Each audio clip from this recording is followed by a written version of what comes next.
চারপাশেও ঝুলিয়ে দেব।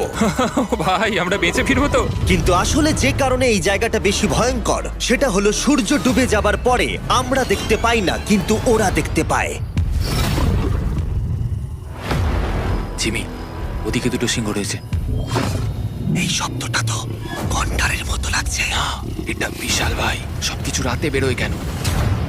ভাই, আমাদের সিংহটা পুরো ঘিরে ধরেছে। আমাদের থেকে মাত্র 20 ফুট দূরে রয়েছে ওরা।